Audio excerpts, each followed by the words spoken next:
ಅಲ್ಲ, ಖಂಡಿತವಾಗ್ಲೂ ಹೊಡಿಬೇಕು, ಕರ್ಕೊಬಂದು. ಅಲ್ಲ, ಇವಾಗ ಏನು ತಮಾಷೆ ವಿಷಯ ಅಲ್ಲ ಅದು. ಇವಾಗ ಯಾರಿಗೇ ಆಗಲಿ, ಇವಾಗ ನನ್ನ ಹೆಂಡತಿ ಮಕ್ಳಿದ್ದಾರೆ, ಮಗಳು, ನಮ್ಮ ತಾಯಿ, ಇವಾಗ ಯಾರಾದರೂ ಕೇಳಿದಾಗ ಮಾತಾಡ್ತಿದ್ದಾರೆ ಅಂದಾಗ ಕಣ್ಣಿಗೆ ಕೋಪ ಬರುತ್ತೆ. ಅದು ಮನುಷ್ಯ ಅಂದಮೇಲೆ ಬರಲೇಬೇಕು. ಸೊ ನನಗೂ ಅದೇ ಥರ ಕೋಪ ಬಂತು. ನಾನು ಅದಕ್ಕೆ ಆ ಮಾತು ಹೇಳಿದೆ, ಹೊಡಿಬೇಕು, ಚಪ್ಪಲಿ ತೊಗೊಂಡು ಹೊಡಿಬೇಕು ಅಂತ. ಹೌದು, ತಪ್ಪೇನಿದೆ ಅದರಲ್ಲಿ? ಇಲ್ವಲ್ಲ. ಸೊ ಅವ್ರುಗಳಿಗೆ ಅಂದರೆ ಏನು ಗೊತ್ತಾ, ಇವಾಗ ಅವ್ರಿಗೂ ಧೈರ್ಯ ಇಲ್ಲ. ಅವರ ಒಂದು ಒರಿಜಿನಲ್ ಅಕೌಂಟಲ್ಲಿ ಆಗಲಿ ಅಥವಾ ಅವರ ಫೋಟೋಗಳನ್ನ ಹಾಕಿ ಮಾತಾಡೋಕ್ಕೆ ಧೈರ್ಯನೂ ಇಲ್ಲ. ಸೊ ಯಾವುದೋ ಮೂಲೆಯಲ್ಲಿ ಕೂತಿರ್ತಾರೆ, ಏನೋ ಮಾತಾಡ್ತಾರೆ. ಸೊ ತುಂಬ ತಪ್ಪದು.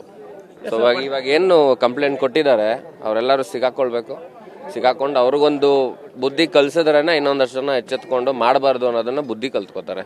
ಸೊ ಹಂಗಲ್ಲ, ಅದು ಸಾಕಷ್ಟು ವರ್ಷದ ಮುಂಚೆ ಆಗಿದ್ದು. ಅದು ಇಂಟೆನ್ಷನಲಿ ಮಾಡಿದ್ರು ಅಥವಾ ಇನ್ನೇನಕ್ಕೋ ಮಾಡಿದ್ರೋ ಗೊತ್ತಿಲ್ಲ. ಒಟ್ಟಿನಲ್ಲಿ ಇದೆ, ಎಲ್ಲೋ ಒಂದು ಕಡೆ ಥಿಯೇಟರ್ ವಿಸಿಟ್ಗೆ ಅಂತ ಹೋಗಿದ್ದಾಗ ಎಳ್ದುಬಿಟ್ಟಿದ್ರು ಬ್ಲೇಡು.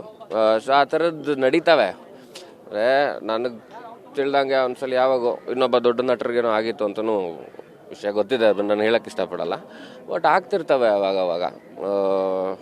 ಅಂದರೆ ಅವೆಲ್ಲ ತುಂಬ ತಪ್ಪು, ಆಗಬಾರ್ದು. ಇವಾಗ ಏನು ನಾವು ಆ್ಯಕ್ಟ್ ಮಾಡ್ತೀವಿ, ಅವರು ಆ್ಯಕ್ಟ್ ಮಾಡ್ತಾರೆ.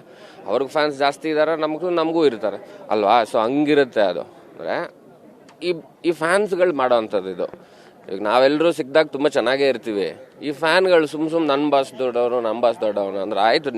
ನಿಮ್ಮ ಬಾಸ್ ದೊಡ್ಡವನು, ನಮ್ಮ ಹುಡುಗರು ನಮ್ಮ ಬಾಸ್ ದೊಡ್ಡವನು ಅನ್ನೋದೇ ಎಲ್ರಿಗೂ ಇರುತ್ತೆ. ಸೊ ಅದನ್ನು ಬಿಡಿ ಫಸ್ಟು.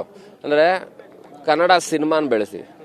ಒಳ್ಳೆ ಸಿನಿಮಾಗಳು ಬರ್ತಿದ್ದಾವೆ. ಇವಾಗ 2 ವಾರದಲ್ಲಿ 4 ಒಳ್ಳೆ ಸಿನಿಮಾ ಬಂದಿದೆ. ಸೊ ಸಿನಿಮಾ ನೋಡಿ, ಸಿನಿಮಾನ ಬೆಳೆಸಿ, ಕನ್ನಡ ಇಂಡಸ್ಟ್ರಿನ ಬೆಳೆಸಿ.